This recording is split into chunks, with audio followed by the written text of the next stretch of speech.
Central High School in Amherst, New York.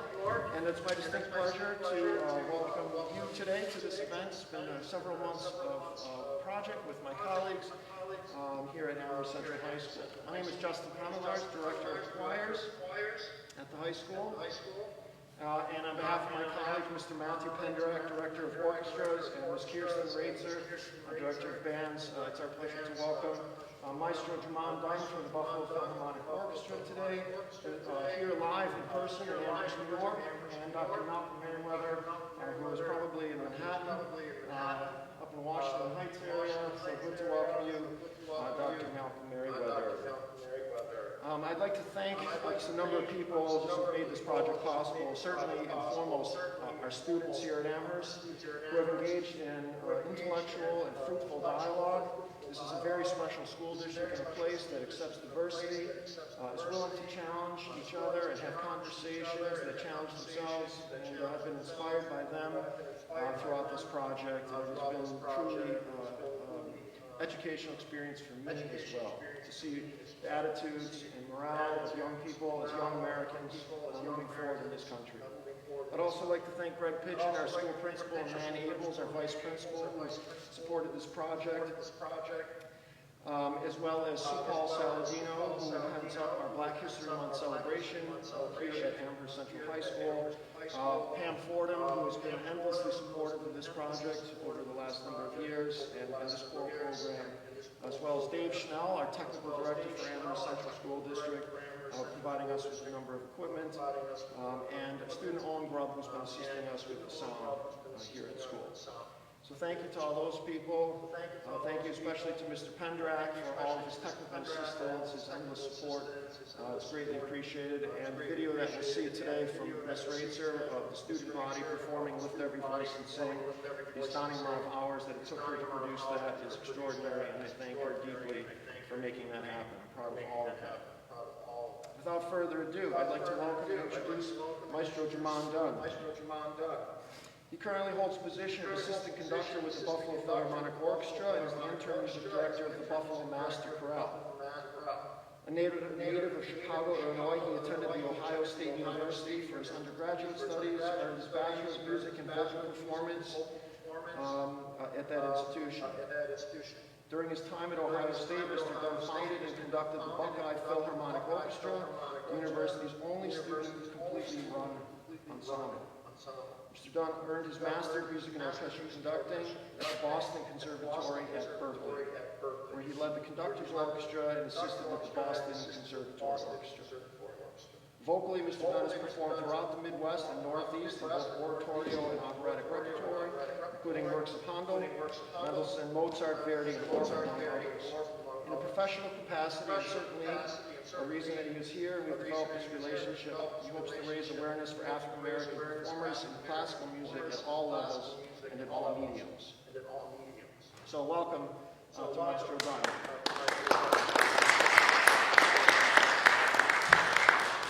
In New York, currently, conductor and baritone Malcolm Merriweather enjoys a versatile career in both his voice and conductor. The baritone can be heard most recently on the Grammy-nominated recording of Paul Novik's Sanctuary Road recording on Naxos. So we're very excited. And he's up against the Buffalo Philharmonic, interestingly enough, right now, in the classical Grammy category this year. He is music director of New York City's the Dessoff Choirs, known for their performances of great choral works from pre-Baroque era through the 21st century. He's also associate professor, director of choral studies, and the voice department chair at Brooklyn College and the City University of New York.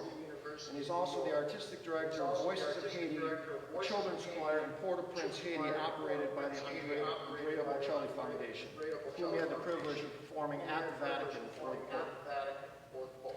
Amidst the pandemic, Dr. Merriweather's season has been enriched with guest lectures and virtual appearances from around the world, most notably at Yale University and Columbia University. And in fact, tonight he is also hosting as part of another lecture at Brooklyn College, which I'm sure he'll make mention of. So a busy day for Dr. Merriweather.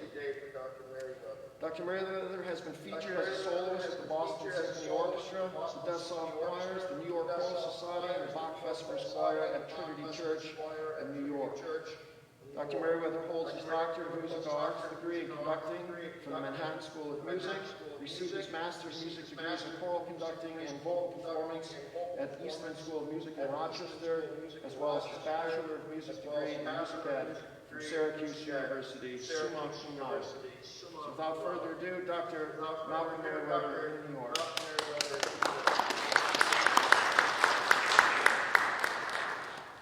Thank you so much. It's a pleasure to be here this morning. Nice to see everyone. You too, sir. I just wanted to make mention about this project. We haven't really particularly talked about it much with the student body.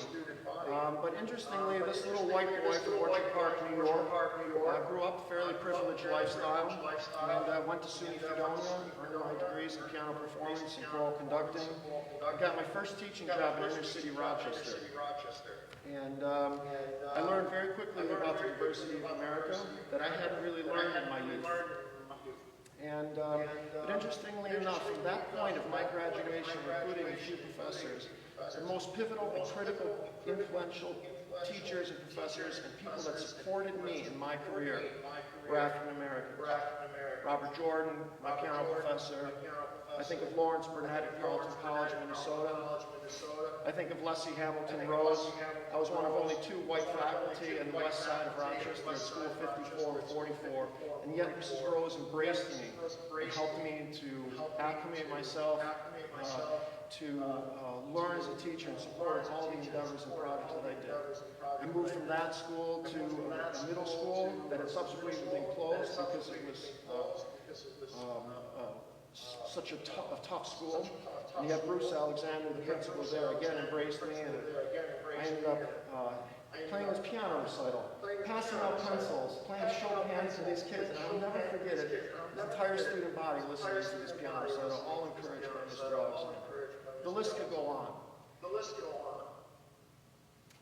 But nonetheless, with that story and with the people that have supported me, it has become a passion of mine to develop relationships with artists and musicians who have had a different path and have had to work in a different America that I grew up in. And, but yet it is the same country, and we come together and make music for the greater humanity. And it has been my pleasure to develop this relationship with Malcolm and Jaman, and I welcome you. Thank you for being a part of this discussion with us this afternoon. So without further ado, I'll turn it over to our clinicians and the lecturers today, and looking forward to where the dialogue goes. Maestros. Thank you so much, Justin, and good morning to everyone listening on Zoom and in the auditorium. Those seats look really comfy. Okay. I was at Amherst High School a few years ago to do workshops, so I know that space very well. And good morning, Maestro Dunn. Good morning. Oops. So, first of all, Mr. Pomietlarz, thank you so much for that introduction. I feel really blessed this morning. I'm here in Harlem, New York in my apartment, and you can see, probably hear the horn, and you'll hear horns and sirens outside as we move on through this. But you can see behind me pictures of my grandmother in her wedding dress, a print of Carrie James Marshall, and some headshots of some famous Black musicians. And I point out these photos because I think the purpose of today is to really illustrate what this song means, what the music means, and what the text means. Not just as a piece of performative art, but down to the very soul of what the co-authors meant when they wrote this piece in 1900. So I feel very blessed to have this opportunity to speak to you all this morning, because not everyone is doing this around the country. So I really thank you for this opportunity. Good morning. So happy to be here. Thank you, Mr. Pomietlarz. Thank you, Dr. Merriweather. It's so wonderful to be on this call with you all, and on a very important topic, on something that is very great to be able to have a dialogue about, because very often what ends up happening is people ask one question and then get sort of a partial answer and then consider themselves learned and then move on. So it's really good that this is begun as a discussion and can continue as a discussion, because like the experiences that shape the forming of this hymn and the experiences that shape where it has more prominent places in history, we need to be willing to have discussions over time, and as things change, be able to update our thoughts and the meanings, and to continue to understand, because we are all on a learning journey, and that learning does not end until the day we take our last breath. So it's very important, and I'm very grateful to be a part of this. I'm very grateful that this is something that will begin but not end here.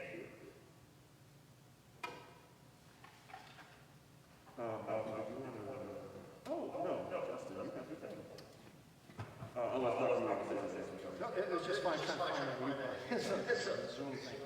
Interestingly, it's very fruitful here. This is now, I think, the 6th or 7th year that Amherst has really embraced this as an assembly type of structure, and certainly, the pandemic has put a little bit of a damper on it. So for us to have an in-person discussion here today is really quite exciting, and keep this tradition in Amherst.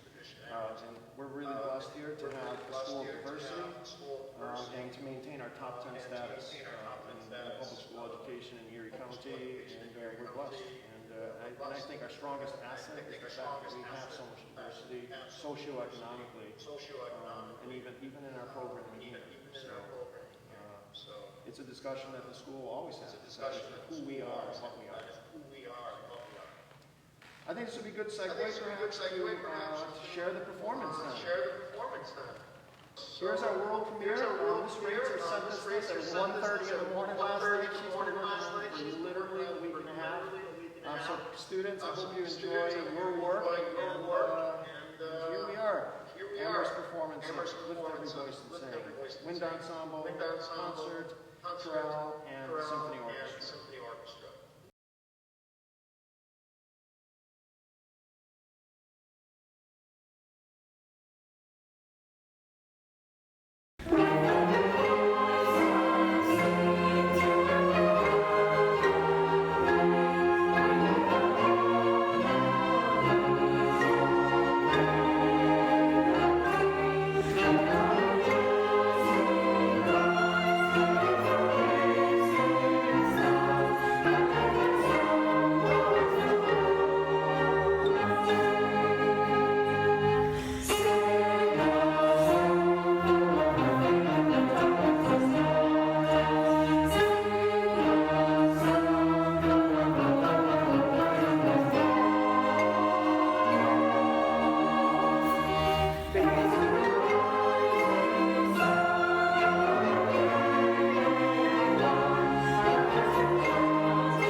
Dr. Merriweather. Dr. Merriweather.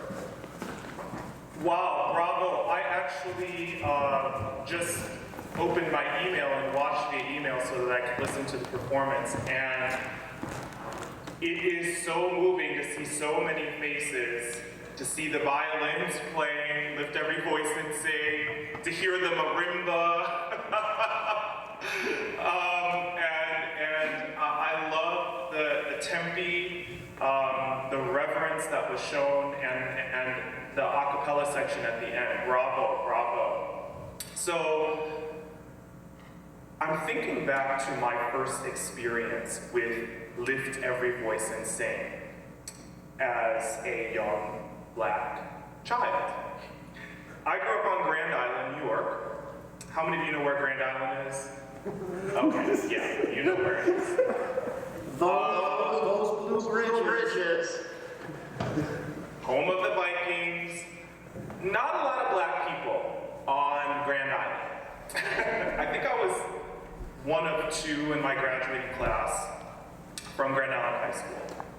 But I had a great experience and loved Grand Island. They were not singing Lift Every Voice and Sing. The first time I heard Lift Every Voice and Sing was actually when I was visiting my grandmother in Alabama, okay? So as I sort of go through this narrative, I'm gonna take you on a journey, okay? So I want you to think about the geography of this country, and I want you to sit back, relax. Don't fall asleep though, because those chairs aren't really comfy. and really paint a mental picture of what the co-authors were going for in this song, okay? So the lives of lyricist and composer James and Rosamond Johnson are woven into the narrative of Lift Every Voice and Sing. So they were living and breathing the words of this song. These two brothers were separated only by 3 years, born in the early 1870s, and they were sons of the diaspora. What does that mean? Well, their mother was born in the Bahamas. Their father was actually a former slave, and their parents met in New York City. But they met in 1864 amidst the Civil War, and they heard rumors that if the Confederates won the Civil War, that slavery would be restored in New York City. So they fled. They got the heck out of New York City, and they traveled to Nassau. They got married late in the year in 1864, and they stayed there for several years. Of course, they suffered as second-class citizens under the British Crown. In the mid-19th century, there was limited opportunity for the education of black people, and they were excluded from politics and were subject to exploitative labor conditions. This may sound familiar to you because this system of oppression is the predecessor to what would be known as Jim Crow in the United States nearly a century later. So these are the parents of the composer and the poet. They had to leave New York City to preserve their freedom. I mean, they didn't know what was going to happen. After the Civil War, they settled in Jacksonville, Florida. So they came back from the Bahamas, settled in sort of northern Florida. And they did this because it was in Jacksonville there was established a public school system for black people. The Johnson brothers attended this school, but while they grew up, when they were around 8, 9, and 10, they witnessed the systematic destruction of Reconstruction-era legislation that promised political equality for black citizens. So there were lots of things that began to happen after the Civil War that sort of rolled back rights for newly freed black people, okay? The first was, and I talked about this several weeks ago when I came in and spoke to the chorale, The first was the withdrawal of federal troops from the South with the Tilden-Hayes Compromise. Some of you may have heard of that. And of course, the Civil Rights Act of 1875, which is ironically named because it is not really a civil rights act. It actually granted Southern businesses license to systematically exclude black people from train cars, eating establishments, hotels, clothing stores, and just black people living and trying to have a good life. So these instances are important. These occurrences are important to note in the formative years of James and Rosamond. They went on to attend college. James went to Atlanta University, and Rosamond went to New England Conservatory. James went on to become a lawyer, and then they both entered the education field and came back to Jacksonville and taught at Stanton High School, where they matriculated, and Rosamond taught music at Florida Baptist Academy. So it was in these educational settings that they co-authored Lift Every Voice and Sing in 1900. And this song notes the current struggle of black people, but it fantasizes. There's a fantasy in the triumph. The poetry is epic, it is thunderous, and it is wrenching. I mean, when you think about some of the second verse, especially, stony the road we trod, bitter the chastening rod, felt in the days when hope unborn had died. We lost all hope, yet we were steady with the beat, have not a weary feet, come to the place for which our fathers died. The circumstances surrounding the genesis of this song are actually really interesting. James Johnson was writing a poem to commemorate Abraham Lincoln and Frederick Douglass. Both of their birthdays are in February. Now, Frederick Douglass made up his birthday because he was a former slave and he didn't really even know what day he was born. So he gave himself the birthday of February 14th, which is Valentine's Day. So James wrote this piece for his school. So picture yourself in Jacksonville, Florida, in February. You're in a school, a small school, K through 12 school for black people. There are 500 children in this school in the auditorium, and they premiere this joyous and triumphant song. The premiere was strategic. Okay, this is very important. Lift Every Voice and Sing was presented in honor of Booker T. Washington, founder of the Tuskegee Institute. He was the most famous black leader of his era. And like I said, the dedication was strategic because he was a fundraiser. They brought Booker T. Washington to Stanton High School to raise money, to build another wing onto the school, and to just strengthen their coffers. So they dedicated this song to him. But there was sort of an intellectual struggle because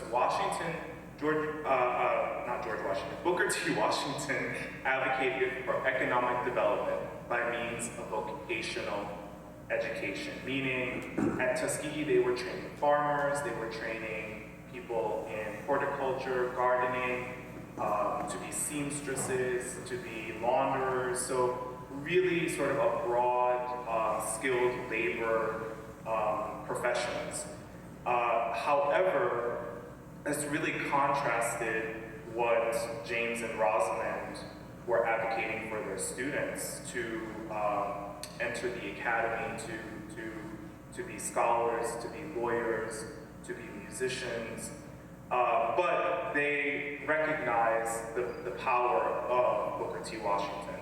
Coincidentally, Booker T. Washington was very famous and was supported by a lot of white people in his time because he didn't place a lot of emphasis on political power for black people, and he didn't place a lot of emphasis on civil rights for black people. So that was good at that time. Now, one thing that is important in knowing about and singing Lift Every Voice and Sing is something called black formalism. Okay, black formalism developed in the 19th century. And I look at it as a refuge from all of the horrible things that were going on, a refuge from white supremacy. And this is where black people find graceful ways to live their life. The development of ritual practices, norms, codes of conduct, and dignified ways of doing and being are developed. And this included art, poetry, oratory practices, and standard ways of structuring events and special occasions. Now, this is where Lift Every Voice comes in, okay? Lift Every Voice and Sing becomes the anthem for black people. And it is sung in schools, it is sung in churches, it is sung everywhere on the streets, and it just becomes the heartbeat of this black formalist movement. So actually, I want to share something with you. Can you give me the ability to share? I had the opportunity to go to the Abyssinian Baptist Church here in New York City. It's actually up the street from where I live. And I live in Harlem, not Washington Heights. Sorry. And the Abyssinian Baptist Church is sort of the mecca of Baptist churches for black people. It was established in the early 19th century, has over 10,000 members, I think, at this day worldwide. But this is really the mecca of black formalism. You walk into this church, it is a Gothic structure, it is neat, it is tidy, it is rich, it is a bit ostentatious. And I had the opportunity to go there to record Lift Every Voice and Sing for the event that I'm doing this evening. Now, when I went into the church, I thought back to the first time I heard Lift Every Voice and Sing, when I was probably about, well, the first time I remember hearing it and singing it, probably about 7 years old, visiting my grandmother in Alabama. And you're going to hear, especially in the tempo, the weight of the words, also the triumph of the words and the strength. This is the sound that I have in my ear whenever I perform and sing this song, the pipe organ. So I'm going to share this video. I'm only going to play a little bit of it because you'll get the essence of what I'm talking about.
formality and the triumph that I grew up hearing with Lift Every Voice and Sing. Now, Lift Every Voice and Sing was not just heard in the walls of churches. It became the official song of the NAACP, and it was considered a patriotic song, okay? So, Now, we're also at 10:35 before 11, so it seems like a good transition to perhaps bringing in Jaman's perspective on it. absolutely. Yeah, you were going down, I think that's good.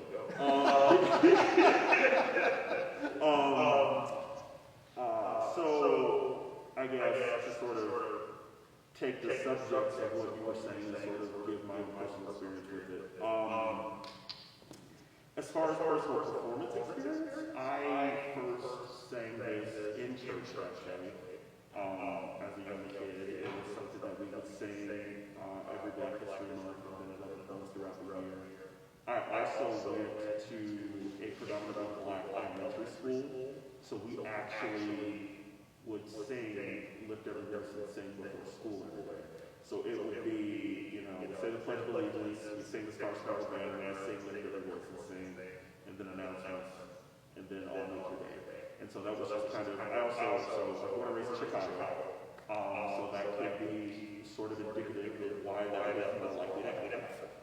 Being a very large Black population in Chicago proper, and I was at Chicago Public School as well. With those, I guess, experiences, at first the song didn't have necessarily as much meaning to me, just like, you know, the Star Spangled Banner had no meaning and the Pledge had no meaning. It was like, you know, I was a kid, I was doing what everybody else was doing, I wasn't exactly, you know, aware of what I was saying and what I was singing. And it took me getting a little bit older and actually taking the time to pay attention to the words I was singing and pay attention to what was going on. And the first time this happened was when I was in a purely choral situation singing this, and the director was deciding to do different things with the phrasing, trying to stretch things out, I don't know to stretch that out, I don't know what's going on here. And then I actually took time to look at the words, to listen to the words, and sort of the performance practice in certain circles is to hold out certain parts of this. So when you get to, in the first verse, let our rejoicing rise, the word rise tends to be held longer than it's indicated length a lot of times. And then when you get to sing a song full of the faith that, full of the hope that the present brought in us are sort of both held with fermatas over them. Sun, in Facing the Rising Sun, is also held out longer, just like rise was at the beginning of the verse. And then the rest of it is sort of in tempo. So there are a lot of sort of pause for reflection in the midst of the verse. And so it's almost impossible when you sing it that way to not pay attention to what you're singing, because there's no sort of regularity to it that you can just kind of autopilot your way through the verse. So that's like one of the biggest things that I sort of have from my experience. Something Malcolm said I do want to like sort of piggyback on a little bit. He was talking about Booker T. Washington and, you know, his prominence in what was going on. Booker T. Washington was actually not, so he was sort of one side of a coin, because at that point, African American history was either in the Booker T. Washington camp or they were in the W.B. Du Bois camp. And the W.B. Du Bois camp was more for this sort of new Negro, austere, you know, we can be better at what those who oppress us do. And Booker T. Washington was more like, we don't need to like pay attention to them, we can do our own thing in our corner. You know, and he was more of the pull up by the bootstraps, which would, of course, be, you know, learn how to basically do everything from the planting of the seed to, like, the making of the bread, so to speak. So it's like, you know, and there are pros and cons to both sides. Lift Every Voice and Sing, I feel like, depending on sort of how you view the hymn, you can either put it in one camp or the other. The way that I sing and the way that I have experienced it is more in the Booker T. Washington camp. The W.B. Du Bois camp would probably be sort of this, the theory of Lift Every Voice and Sing, which is, can get heady and no one really cares after a while. But with Booker T. Washington, it's like it's impossible for you to not grasp the gravity of each word you sing every time you sing it. And so part of what I do as a musician is a lot of my colleagues in classical music specifically are very austere figures, and they, play Bach with this face, and then they just kind of, perform their music. And I am a very emotional person, and I would much prefer a performance that may have some wrong notes here or there, that has passion, than a technically perfect performance that is stable. And so, in that sense, Lift Every Voice and Sing is something that I always approach from a sense of what does it actually mean to you, and then add what that means to you in the interpretation you take of the piece. And the reason why that is very poignant is because that is sort of the character that this piece took in the middle of the 20th century during the 1960 Civil Rights Movement. Because it was just as much a hymn and a staple of the African-American community, but it was also a refuge, in a sense, because, you're going through the two songs that were the most refuge in that time were Lift Every Voice and Sing and We Shall Overcome. And those were the two things that people just felt, when the day is hard, when it's nighttime, and, you may be crying yourself to sleep, you may be praying in your room, those two songs give you a sense of comfort. And it sort of is also a sort of a stretch of the tradition of the Baptist Church, of the African-American Baptist tradition, where my grandmother, for example, she was of the tradition and of the generation that, when things in life were going really hard or, they couldn't deal with whatever was going on, they would just hum hymns to themselves in the house as they were doing, house chores, or sitting in a chair reading a book, or just hum to themselves with comfort. And in that way, music was sort of a salve for the soul. And so this piece is sort of, more than a hum, way of salving the soul in this time where people felt the want and the need to keep marching forward, but putting one foot in front of the other wasn't as easy on day 2 as it may have been on day 1. And I don't mean easy in the sense of doing the work easy, but easy as in the mental, sort of the mental stealing one had to do in order to know that this is the thing we had to do day in and day out. And so that's sort of, those are the things that I think about the most when I think about this piece. Those are the things I think about the most when I interpret this piece. And so, yeah, that's sort of my take on that, sort of in a nutshell. Maestro, thank you. A follow-up. Can you hear me? Yes. Okay, there's a bit of an echo here on my end, so forgive me. I loved your account of growing up in school and reciting the pledge to the flag, singing the national anthem, and then singing Lift Every Voice and Sing. It's sort of the school bell song. It's incorporated right in there. As a child, when were you conscious of what these words meant? I'm just curious, because I did not grow up with this experience of singing Lift Every Voice every day in school. It was sort of a summer's event when I would go with my grandmother to church in Alabama. I think I became conscious once I started singing it regularly outside of school. Because, when you do things sort of at the beginning of the school day, kind of, for lack of a better way of explaining it, think of it as a school pack. If you don't say the pledge or sing the national anthem elsewhere, it's like a part of that school thing that I do at the beginning of every school day. I mean, I don't know why I do it, but it happens. It's like I listen to announcements, I don't know why, but they're there. But as soon as that gets sort of removed from that, you then go, okay, so I guess this applies to this too. You know, and I was a critical thinker growing up. I always asked questions, too many questions, some might say. But when I noticed that, I said, okay, so what do these two things have in common? Because my school experience and my church experience are not, equal at all in my brain. So what is the common denominator? Okay, the common denominator is there are a lot of black people here, there are a lot of black people here. What do these words mean? Looking at the words. My mother has a speech communication degree, and this is a fun kid story that even happens now. So I have a younger brother who's 4.5 years younger than me. And growing up, my mother and the two of us would always play Scrabble. And so she had this rule that if she put a word down there, and we said, oh, I don't know that, what does that word mean? She would never tell us. She would say, go get the dictionary. So then my brother and I would get smart, and then we would go, oh, it doesn't matter, we don't need to know what it means, and she would look and say, the game has stopped, go get the dictionary.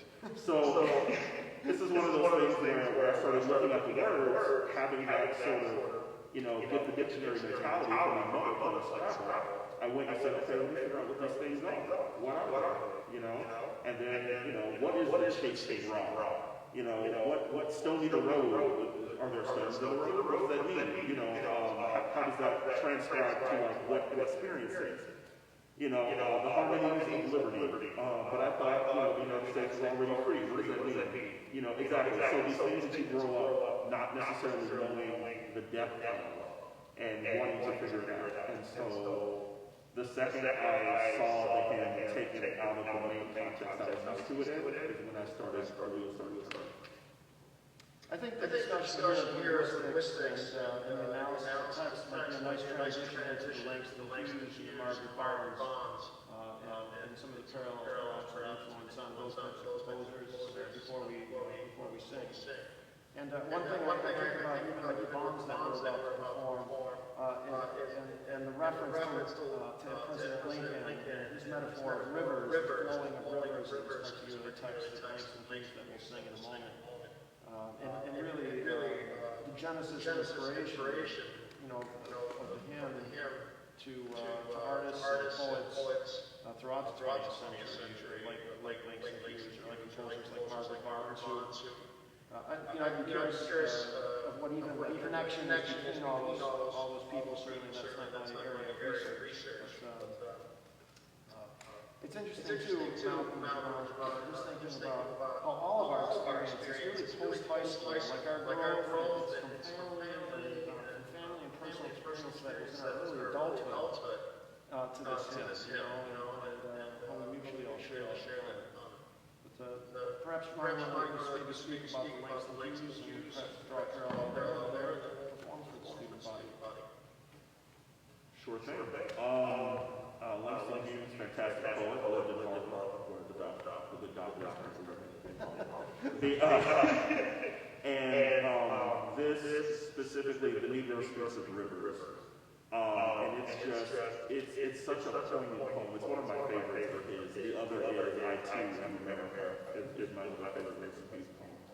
And this poem just goes and talks about the many different sort of rivers, the great rivers of the world, and how, the African American, or those of the African diaspora more specifically, have been around for so long and the length of time that we have existed upon the earth.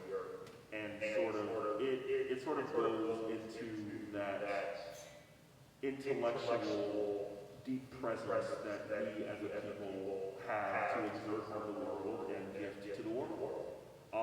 Margaret Bonds is just the most fantastic composer that most people have never heard of, which is really unfortunate. She was in Chicago for a decent portion of her life, and that's how I was introduced to her. Dr. Merriweather just made a recording of such a wonderful work, The Ballad of Around King, which he could tell you better in depth about than I can, but if you look for it on Spotify, it's really good. It's really good. So, but, yeah, do you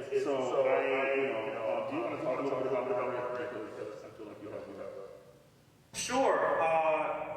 I really connect with this poem, I think the essence of this poem is that Black people were not just slaves and that they were kings, that they were involved in the building of the pyramids.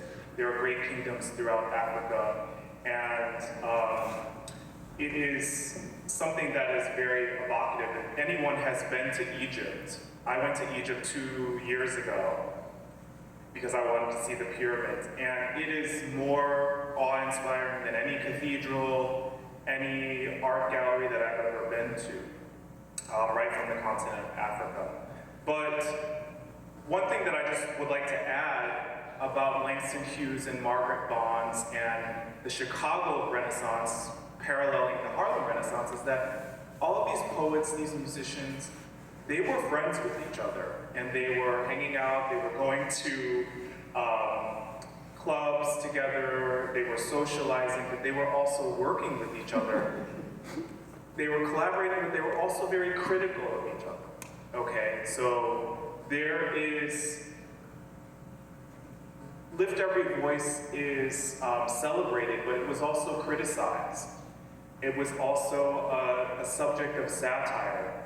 Maestro Dunn mentioned earlier the contrast between Du Bois and Booker T. Washington, and the aesthetic that comes into what is labeled the new Negro, going to college, you know, turtlenecks and blazers and things like that.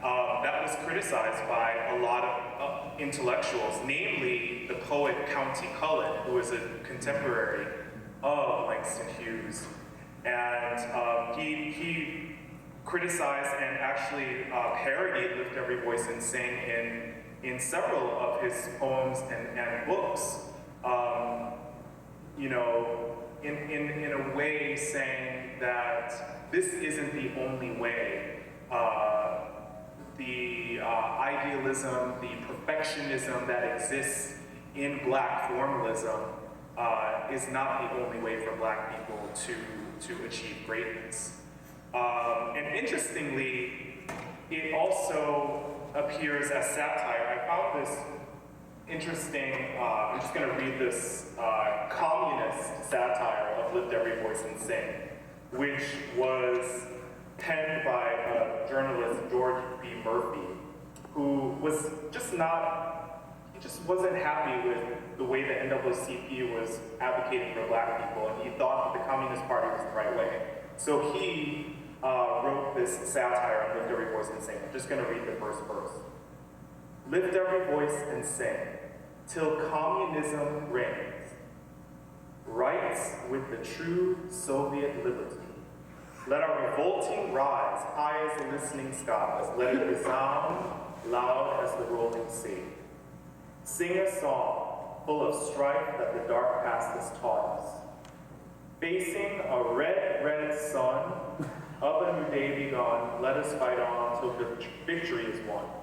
So this song was, I just wanted to point out that this song was criticized and celebrated by Black people and white people.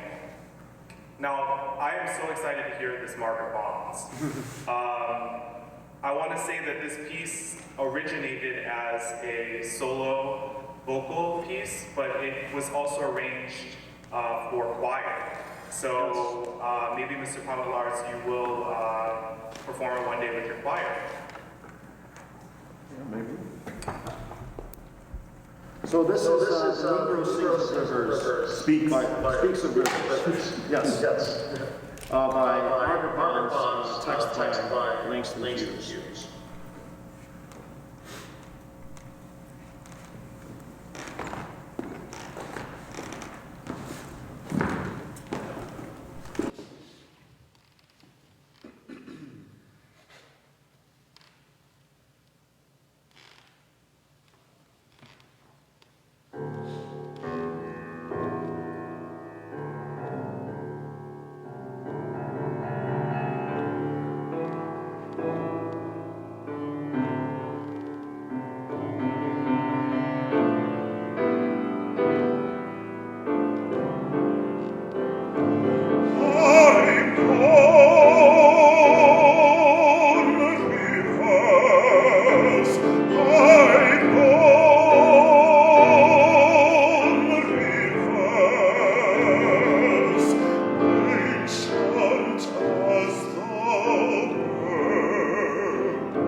Just thinking about this piece is going to keep on going in our country.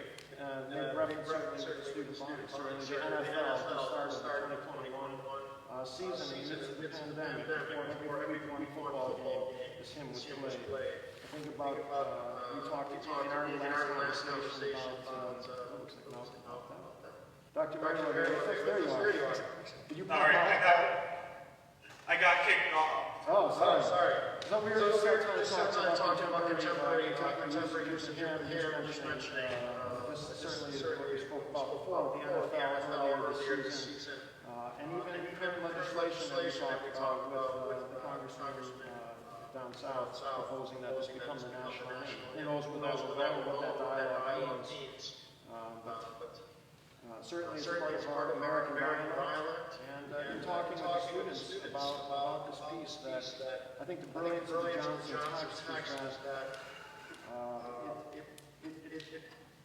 the overcoming of adversity in any of our lives is so apparent in that text, and it can be interpreted so many ways for so many people, and I think it's the brilliance what brings people together, and how powerful those words are. There are American words, regardless of perspective. Okay, well, couple things, just briefly, I want to thank you all again for allowing me to be here, for allowing me to share a little bit of myself with you, and my thoughts on this wonderful hymn. I'm grateful that Mr. Pomietlarz invited me to be here. I'm grateful to speak along with Dr. Merriweather, and I'm grateful for all of you for attending and for paying attention, because I think you all pay attention. But I'm really happy to be here. And this is very important to me. And so something that he did not, as Pomietlarz did not mention, last June I started a nonprofit called Choral Activities. So I started an orchestra that's based in Washington, D.C., and we're currently building and content creating, etc. And so if you would like to see what I'm up to on that, we have a Facebook page and an Instagram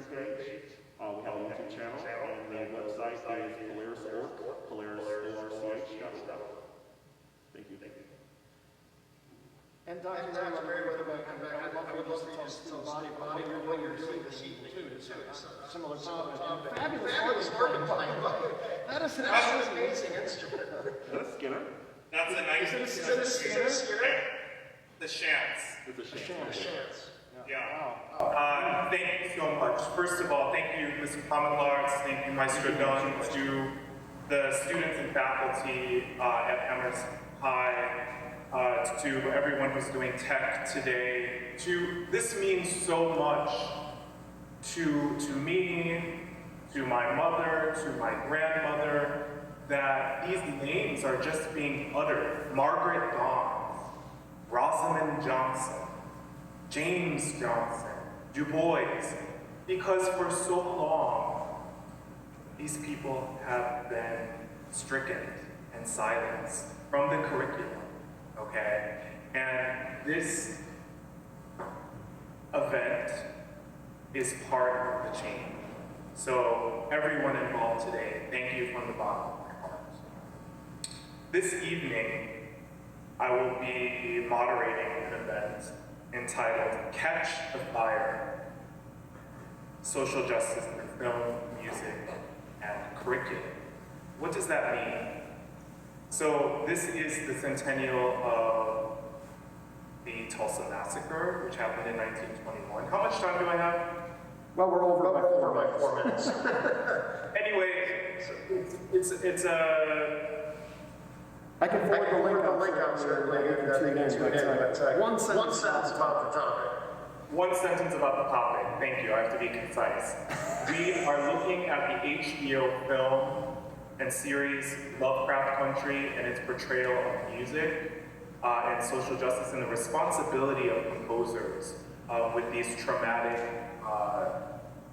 ideas and these traumatic occurrences in American history. So I'll be talking with the composer, we'll be talking about careers in film and the role that plays in this narrative of Black people in America and of American Black history. Thank you. That was awesome. Well, thank you again, Dr. Merriweather. Thank you, John, for having us. And the chorale is here, so we're going to sing to him and let Maestro Dunn have at it and have some fun with the kids. Cool. And it'd be good to hear them sing. About 40, 45 or so. We're going to sign off. Everybody online. And Dr. Merriweather, thank you. Good luck tonight. It's going to be informative and educational. Thank you for being part of our discussion today. All right, from Amherst High School, everybody, thank you so much. And to be continued, I hope.